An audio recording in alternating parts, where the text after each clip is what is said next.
I think Allison touched on a lot of points as to why it would be beneficial for graduate students and people on certain career trajectories to think about science outreach and education and science communication. But I also want to point out that doing this as an institution is not charity. There is an amazing return on investment if an institution were to invest in science outreach. And I'm living, breathing proof of that. So when I think about my story, I really want to tell it in a way that's useful. And so I was really, DeSanne and I were walking down the street to the Story Collider last night, and I was sort of throwing all of my ideas at her, and she sort of helped me find clarity and a single word to describe what I think really describes my experience in science outreach, and that's reciprocity. So here's how my story started. So I was a postdoc here.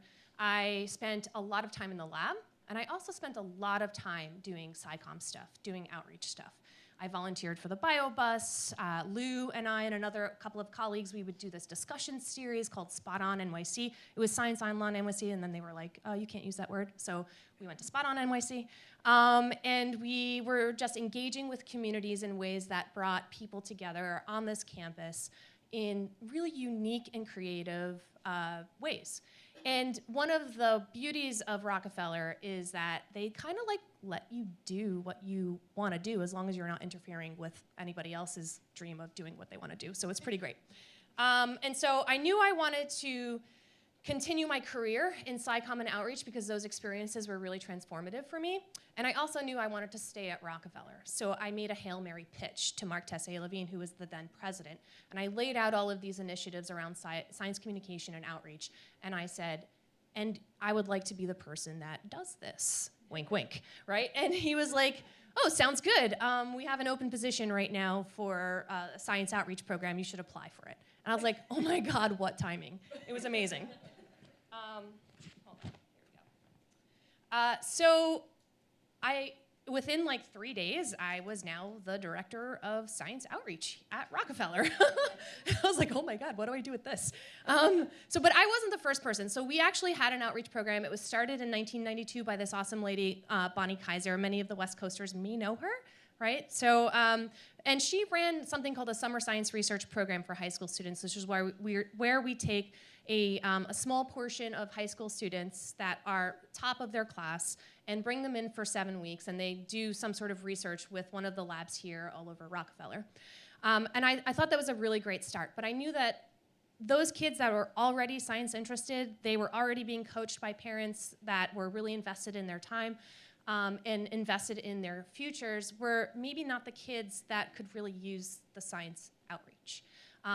I knew that from my own experience, how hard it was for me to sort of break out of my culture in my sort of home life where my parents are, I'm a product of a teenage pregnancy. My parents, they have a salaried job or an hourly job, and, they're like, why don't you just go to work? This is what you do. You graduate college, you go to work, right? They didn't understand this whole thing, so I knew the uphill battle. And so I wanted to help more kids like that. And so I knew the first thing I had to do was beg for space. So I went to the person who's in charge of space here at Rockefeller, and every day I went to his office for 6 months. And I said, I would like some space now. And he's like, okay, I'll think about it. I would like some space now. Okay, I'll think about it. And finally he was like, fine. Okay, so first lesson is be super annoying. Because squeaky wheels get the oil, right? But what I haven't mentioned yet is the vision of the development office. Okay, so the development office for me was absolutely key. There's a woman who runs the development office. Her name is Marnie Imhoff. She is basically, she doesn't know this, but like I bow to her. She's my mentor. She is the smartest person I've ever met in my life, and she sees the potential that no one else sees. And with her support, it really gave me a path to building RockEDU. And so Once I got this space, Marnie sees this potential and then allows her team to start helping me and coaching me better understand the institutional infrastructure. I came in as a scientist. I had the backing of the science community already. I know the lingo, I've been in meetings, I sort of have that support. But what I didn't understand is how to integrate a program into the infrastructure, and the development office provided me that clarity. They have been mentoring me for many, many years, and without them, I wouldn't be here. And so Marnie helped me get my first bit of funding from a foundation. And with that, I was able to hire a full-time administrator and another scientist to help run a program called Lab Experiences. She even coined this thing called Lab Initiative, Learning at the Bench. And she's a genius, I just love her. So we have this thing called Lab Initiative, and it allowed me to start building up some hands-on programming to recruit people from the communities that I really wanted to serve. And so, I started working with teachers, and I started asking them to bring their kids into the lab and doing some stuff. And we did what we knew, right? And as the teachers would come in, we would host these classrooms of students. We would stop the teachers and say, tell us what we did wrong. Tell us how we can do better. What do you actually need? And over the course of time, we started building up this program and iterating, failing and iterating, and failing and iterating until we're sort of getting it right now, I think. Odelis gets it much more right than I do. She runs the Lab Experiences. So Marnie sees this, and we are deciding that, you know what, this is a really successful situation. Let's do more, right? So we started thinking about ways that we can synergize. And we know that science outreach is something that donors really can connect with.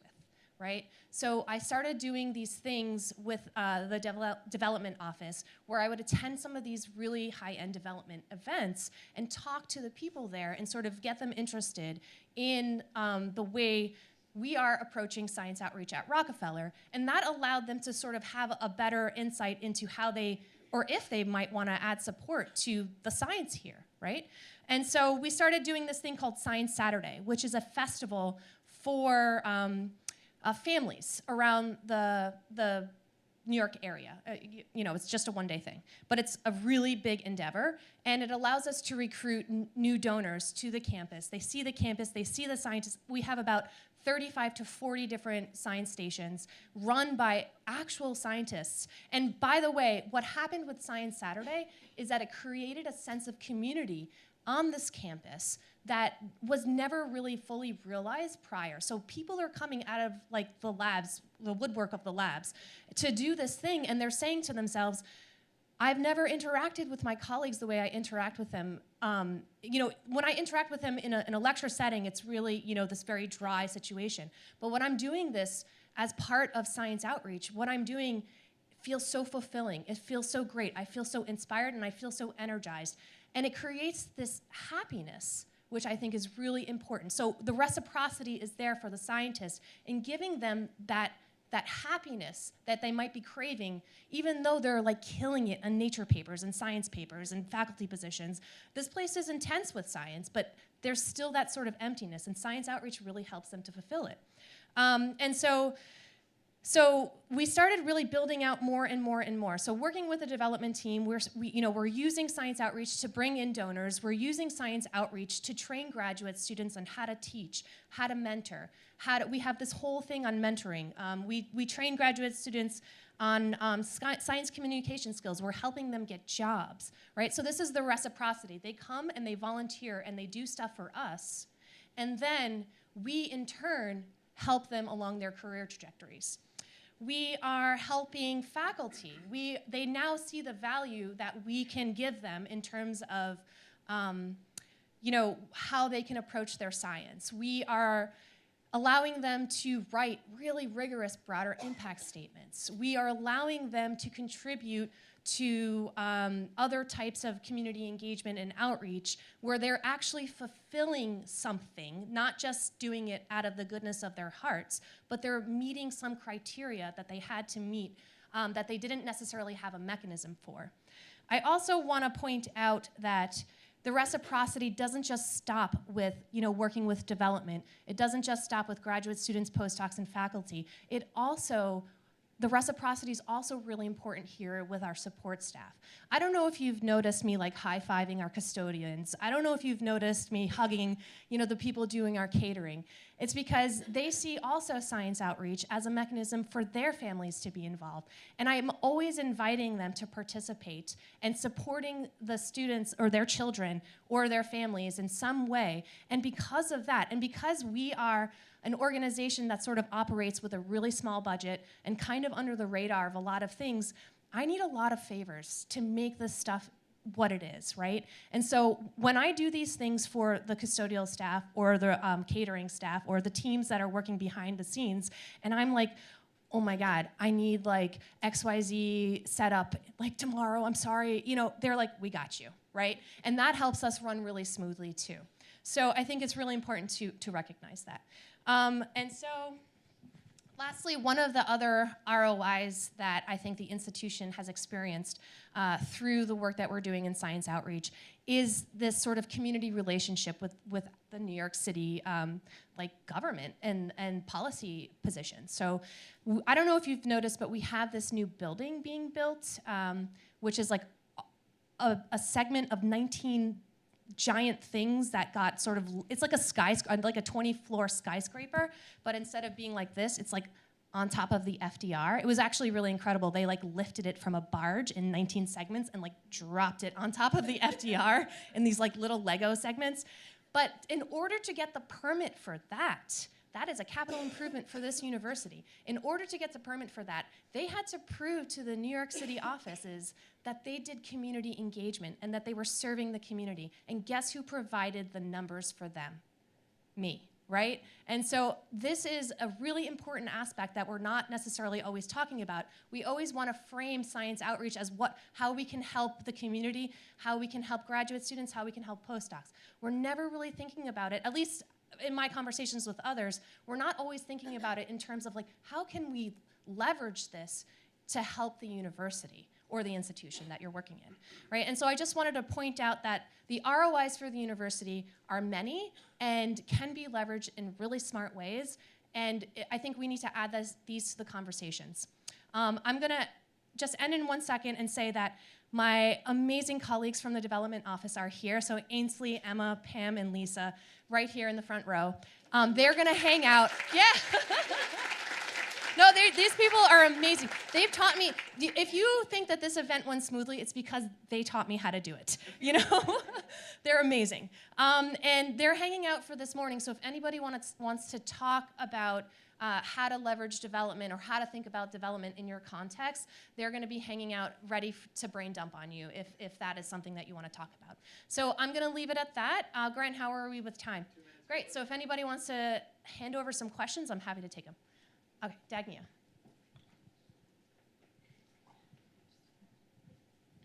So I just wanted to say, Jeannie, thanks for those remarks. You really made a lot of sense. And I also would like to offer the services of the communications and public affairs offices of your institutions. I don't know how the universities work, but I'm at an independent research institution and run the communications function. We are looking for content. We are looking for scientists who want to share their stories. And to the point of, it's not just about oral communication, being able to stand up in front of an audience. There are so many ways and so many products that we're thinking about now, especially in this digital world, that allow scientists to communicate. And using the communications office can help train, can help provide opportunities. So please reach out to your communications folks too. Sure. I was going to ask, how have you leveraged leadership of the institution to talk about outreach as an important component of what the university does? So I'm just in full transparency, I'm still really working on that. But I don't know if you saw, but my boss gave the opening remarks yesterday. And guess what? I didn't ask him. he was like, I would like to give opening remarks. Is that okay? And then I went and I cried, you know? Because I was like, no, I guess it's fine, sure. And I was like, oh my God. So, but we're getting there. And another thing that I learned is that scientists are really competitive, right? So I also leveraged that. And with Science Saturday, the lab heads are now coming out and they're like, I want to, because we offer rooms and we offer stations, and everybody's like, I want a room. No, I want a room. What is Ali Bribenlow doing? Because I want to know, you know? And like, or you know, Paul Bionage is like, who's doing, what is Jarvis doing? Because we need to make sure we top that, right? And so, so I almost feel like nervous about what's going to happen in the future. So it's been a slow. Oh, there was one thing that I wanted to you bring a point up. So I'm going to quote. Hold on, let me find my page. And I thought it was particularly important. So my new favorite person, Anna Maria Archila. I'm kind of gonna reveal my politics because I was listening to Pod Save America, and she was on there, and she said for her activism that how we really come together as a community is building people one at a time. And for me, I think that's how it's been successful here at Rockefeller.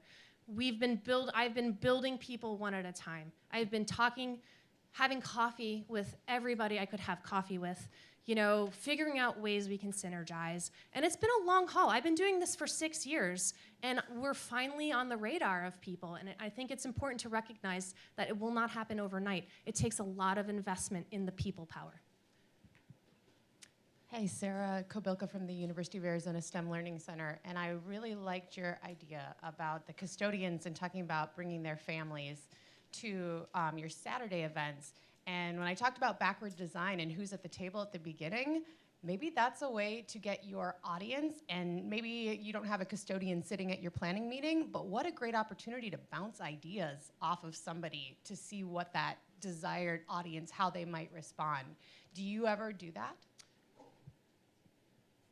To have them sit at the table and help me plan the events. Yeah, so I mean, sometimes, so one of the things that I'm really trying to work on is bringing some outreach. So one of the major languages spoken here is Spanish.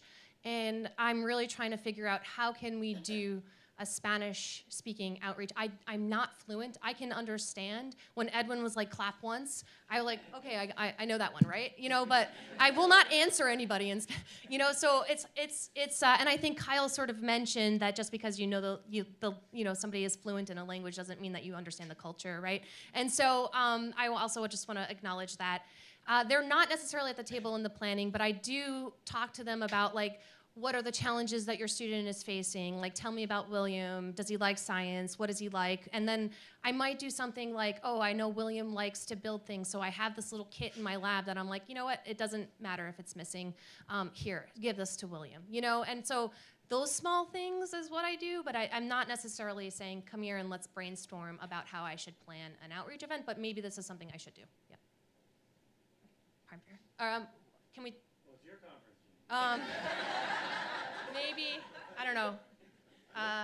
Okay, one more, maybe quick. Yeah. Oh, hold on, Lisa wants to say something. We'll leave it to Lisa, and then maybe Stu and Premier we can talk after. Hi, my name's Lisa Kressbach, and I'm in the development office, and we want to thank Jeanne for the nice shout out, but I have to tell you, obviously, if you've seen her in action, for us, it's a major mutual appreciation society between Science Outreach, the whole Science Outreach staff, and the development office. And it's an absolute pleasure working together. But I think one of the things I'd just like to point out when you were talking about the president coming and other people getting involved, one of the great things in terms of our office and other people being involved is that the engagement and the communication really happens. And I think often when one's focused in education, it's on how to communicate to your students and how to communicate to your boss or to different people, but Jeanne really reaches out and communicates what's happening here. She enables us to be her ambassadors to both to our donors, to other departments in the university. It's a wonderful partnership. So I think if you can communicate what you're doing, as was pointed out, our donors, the people on campus, people love a great story, one that they can really relate to, and you all have those stories to share. So I encourage you to do so. So I'm gonna be done.